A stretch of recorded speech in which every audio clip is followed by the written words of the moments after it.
Thank you, Chris, for that kind introduction and for your tremendous work on behalf of our Second Amendment. Thank you very much.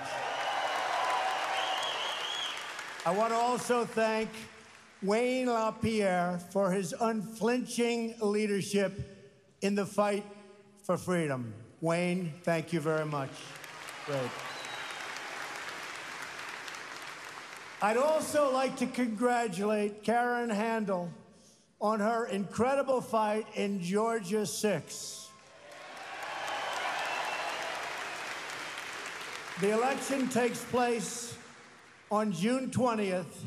And by the way, on primaries, let's not have 11 Republicans running for the same position again. It's too nerve-shattering. She's totally for the NRA, and she's totally for the Second Amendment, so get out and vote. You know, she's running against someone who's going to raise your taxes to the sky, destroy your health care, and he's for open borders, lots of crime, and he's not even able to vote in the district that he's running in. Other than that, I think he's doing a fantastic job, right? So get out and vote for Karen. Also, my friend, he's become a friend because there's nobody that does it like Lee Greenwood. Wow.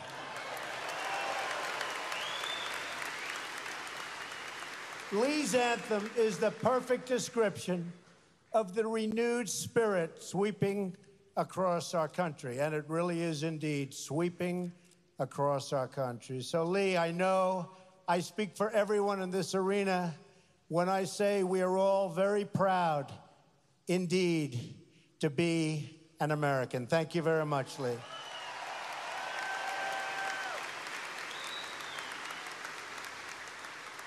No one was more proud to be American than the beloved patriot, and you know who I'm talking about. We remember on gatherings like today, your former 5-term president, the late Charlton Heston. How good was Charlton?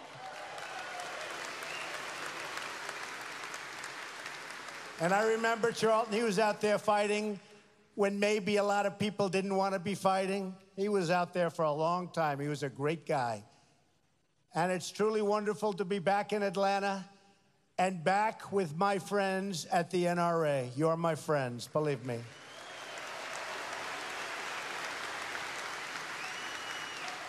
Perhaps some of you remember the last time we were all together. Remember that? We had a big crowd then, too, so we knew something was happening. But it was in the middle of a historic political year and in the middle of a truly historic election. What fun that was, November 8th. Wasn't that a great evening? Do you remember that evening? Remember that?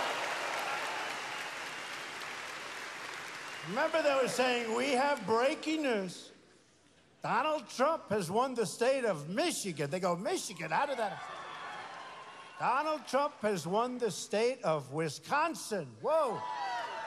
But earlier in the evening, remember, Florida, North Carolina, South Carolina, Pennsylvania, all the way up. We ran up the East Coast.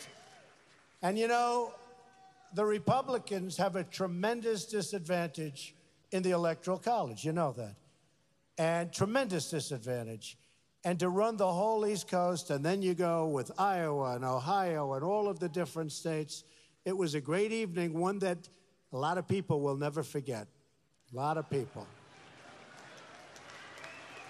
Not going to forget that evening. And remember they said, there is no path to 270. For months I was hearing that. You know, they're trying to suppress the vote. So they keep saying it. So people say, you know, I really like Trump. He loves the Second Amendment. He loves the NRA. I love him, but let's go to the movie because he can't win because they're trying to suppress the vote. But they'd say, I mean, hundreds of times I heard, there is no vote. You know, there's no route. They'd say, there is no route to 270. And we ended up with 306. So they were right. Not 270, 306.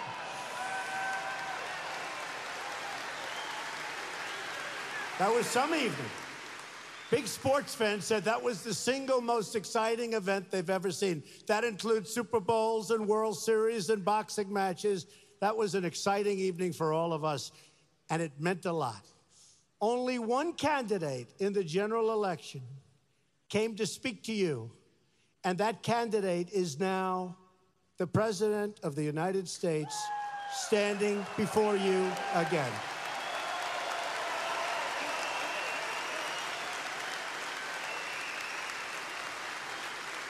I have a feeling that in the next election, you're going to be swamped with candidates, but you're not going to be wasting your time. You'll have plenty of those Democrats coming over, and you're going to say, no, sir, no, thank you. No, ma'am, perhaps, ma'am. It may be Pocahontas. Remember that.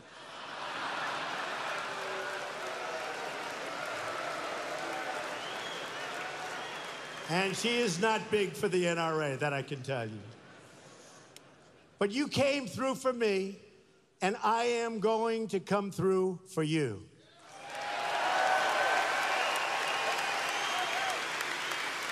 I was proud to receive the NRA's earliest endorsement in the history of the organization. And today I am also proud to be the first sitting president to address the NRA Leadership Forum since our wonderful Ronald Reagan in 1983.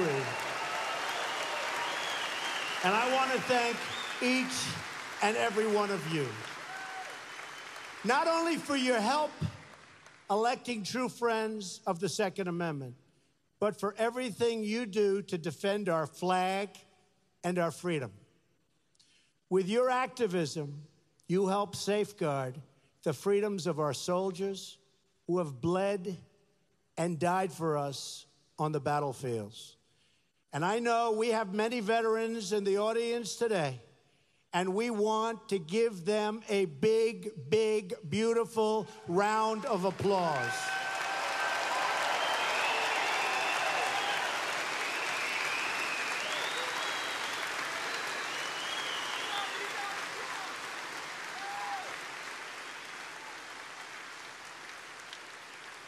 And like I promised, we are doing a really top job already. 99 days, but already with the Veterans Administration, people are seeing a big difference. We are working really hard at the VA, and you're going to see it, and you're already seeing it, and it's my honor. I've been telling you we're going to do it, and we're doing it. Thank you.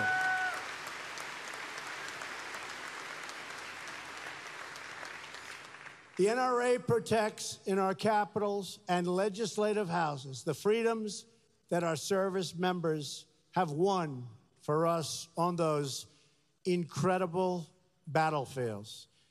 And it's been a tough fight against those who would go so far as to ban private gun ownership entirely.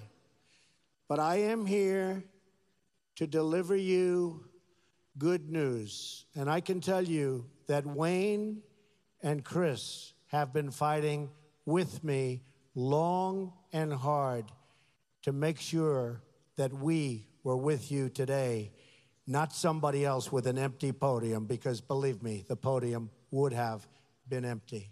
They fought long and hard, and I think you folks cannot thank them enough. They were with us all the way, right from the beginning.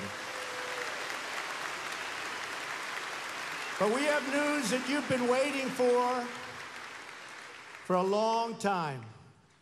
The 8-year assault on your Second Amendment freedoms has come to a crashing end.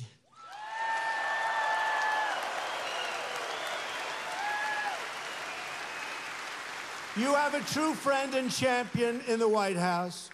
No longer will federal agencies be coming after law-abiding gun owners. No longer will the government be trying to undermine your rights and your freedoms as Americans. Instead, we will work with you by your side. We will work with the NRA to promote responsible gun ownership, to protect our wonderful hunters and their access to the very beautiful outdoors. You met my son. I can tell you, both sons, they love the outdoors. Frankly, I think they love the outdoors more than they love, by a long shot, Fifth Avenue, but that's okay. And we want to assure you of the sacred right of self-defense for all of our citizens. When I spoke to this forum last year, our nation was still mourning the loss of a giant, a great defender of the Constitution, Justice Antonin Scalia.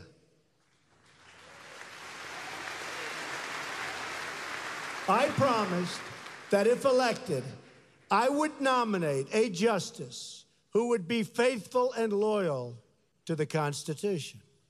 I even went one step further and publicly presented a list of 20 judges from which I would make my selection. And that's exactly what we did.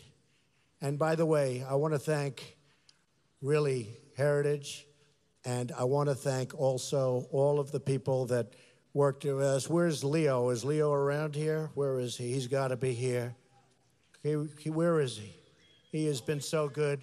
But and also from Heritage, Jim DeMint, it's been amazing. I mean, those people have been fantastic. They've been real friends.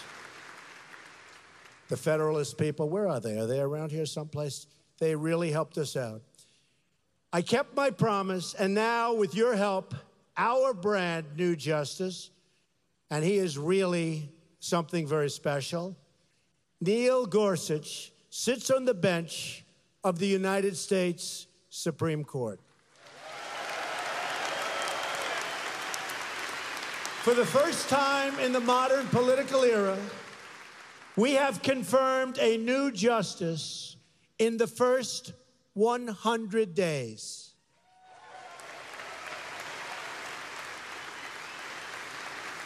The last time that happened was 136 years ago in 1881. Now, we won't get any credit for this, but don't worry about it. The credit is in the audience, right? The credit is in the audience. All of those people. They won't give us credit, but it's been a long time, and we're very honored. We've also taken action to stand up for America's sportsmen.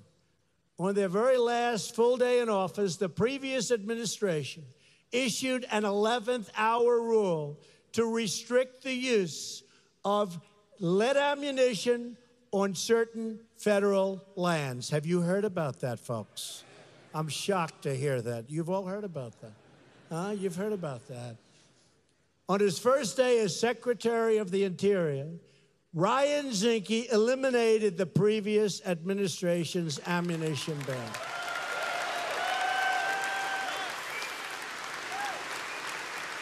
He's going to be great. Ryan's going to be great.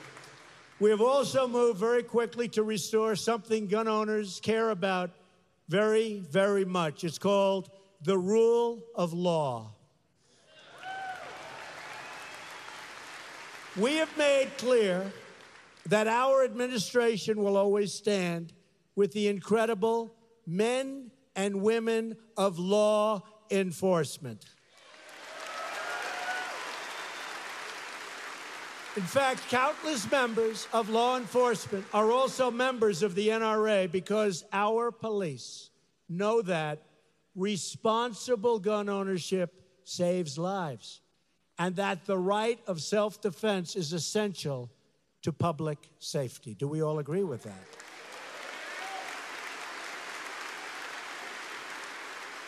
Our police and sheriffs also know that when you ban guns, only the criminals will be armed.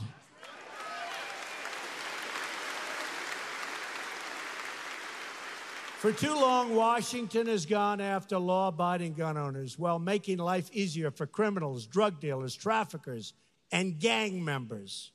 MS-13, you know about MS-13? It's not pleasant for them anymore, folks. It's not pleasant for them anymore. That's a bad group. Not pleasant for MS-13. Get him the hell out of here, right? Get him out. We are protecting the freedoms of law-abiding Americans, and we are going after the criminal gangs and cartels that prey on our innocent citizens, and we are really going after them. As members of the NRA know well, some of the most important decisions a president can make are appointments, and I've appointed people who believe in law, order, and justice.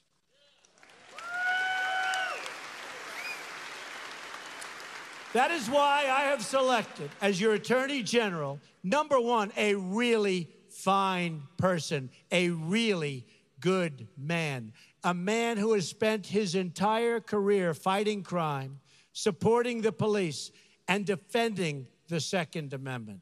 For the first time in a long time, you have a pro-Second Amendment, tough-on-crime Attorney General, and his name is Jeff Sessions.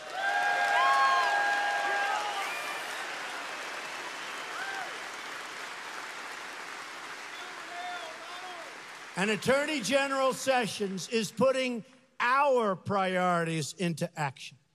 He's going after the drug dealers who are peddling their poison all over our streets and destroying our youth. He's going after the gang members who threaten our children. And he's fully enforcing our immigration laws in all 50 states. And you know what? It's about time.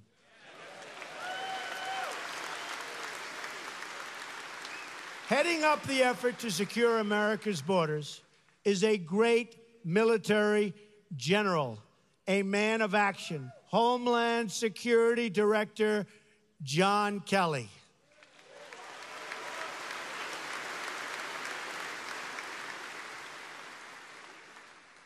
Secretary Kelly, who used to be General Kelly, is following through on my pledge to protect the borders, remove criminal aliens, and stop the drugs from pouring into our country. We've already seen, listen to this, no, it's never happened before. People can't even believe it. And by the way, we will build the wall no matter how low this number gets or how high this gets. Don't even think about it. Don't even think about it. You know, they're trying to use this number against us because we've done so unbelievably at the borders already. They're trying to use it against us. But you need that wall to stop the human trafficking, to stop the drugs, to stop the wrong people. You need the wall. But listen to this. We've already seen a 73% decrease, never happened before, in illegal immigration on the southern border since my election. 73%.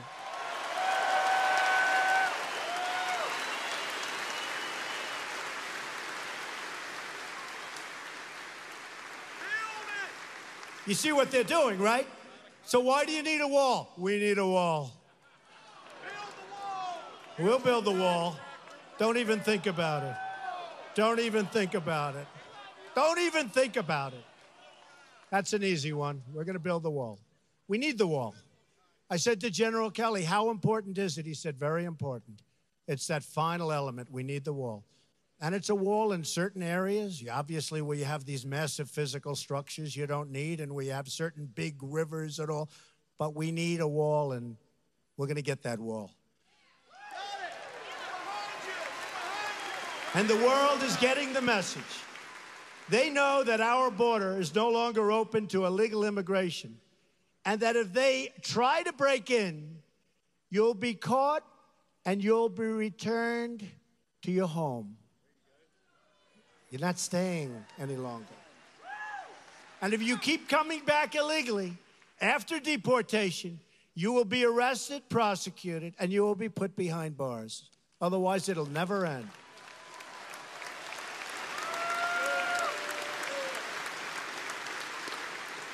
Let's also remember that immigration security is national security. We've seen the attacks from 9/11 to Boston to San Bernardino. Hundreds of individuals from other countries have been charged with terrorism-related offenses in the United States.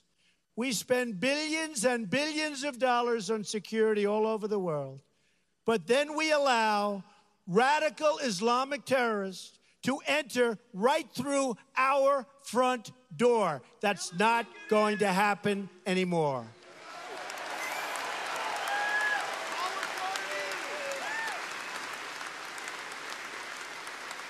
It's time to get tough. It's time we finally got smart. And yes, it's also time to put America first.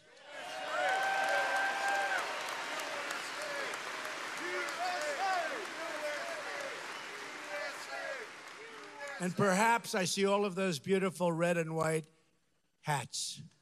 But we will never forget our favorite slogan of them all, make America great again.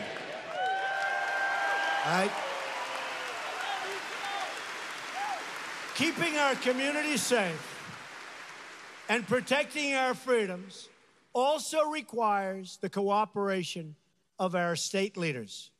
We have some incredible pro-Second Amendment governors here at the NRA conference, including Governor Scott of Florida. Where's Governor Scott? Where's? Great guy, doing a great job. Governor Bryant of Mississippi, what a wonderful place. Governor Bryant, he's here. Thank you. Governor Deal of Georgia.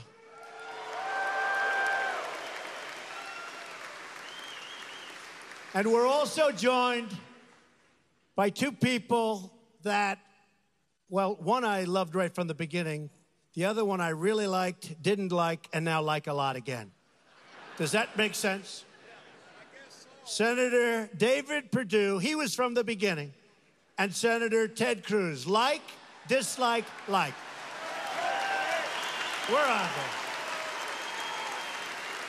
they? Good guys. Good guys, smart cookies. Each of these leaders knows that public officials must serve under the Constitution, not above it. We all took an oath to preserve, protect, and defend the Constitution of the United States, and that means defending the Second Amendment.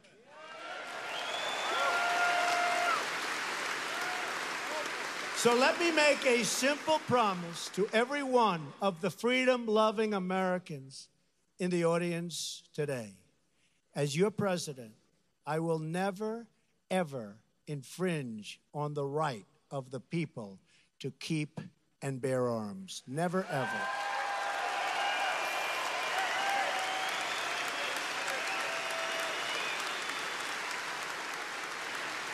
Freedom is not a gift from government. Freedom is a gift from God.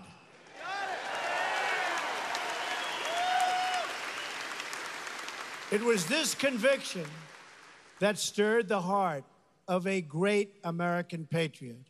On that day, April 242 years ago, it was the day that Paul Revere spread his Lexington alarm, the famous warning that the British are coming, the British are coming, right? You've all heard that, right? The British are coming.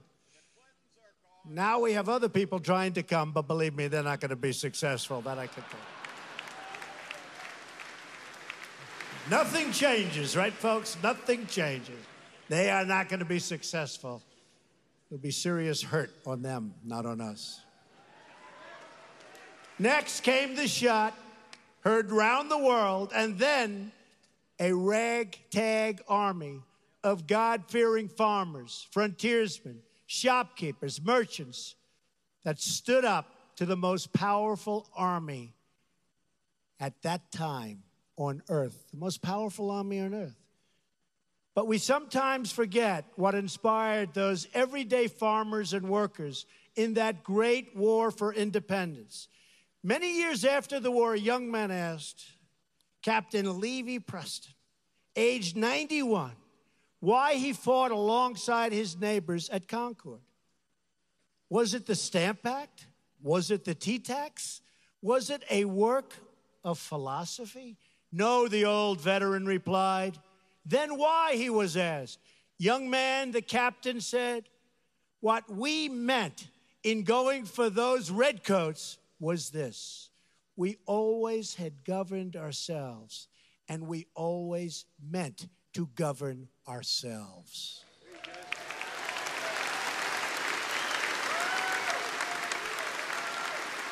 Captain Preston's words are a reminder of what this organization and my administration are all about.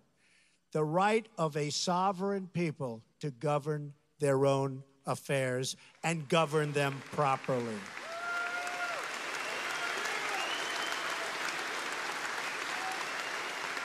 We don't want any longer to be ruled by the bureaucrats in Washington or in any other country for that matter. In America, we are ruled by our citizens. We are ruled by each and every one of you. But we can't be complacent. These are dangerous times. These are horrible times for certain obvious reasons. But we're going to make them great times again. Every day, we are up against those who would take away our freedoms, restrict our liberties, and even those who want to abolish the Second Amendment.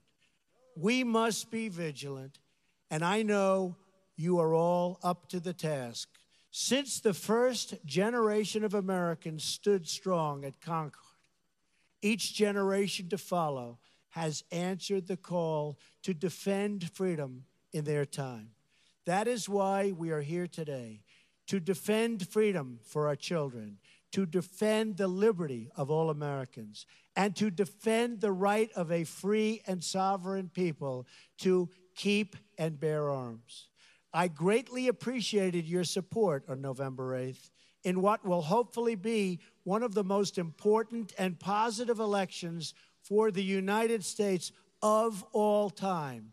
And to the NRA, I can proudly say, I will never, ever let you down. Thank you. God bless you. God bless our Constitution. And God bless America. Thank you very much. Thank you. Thank you.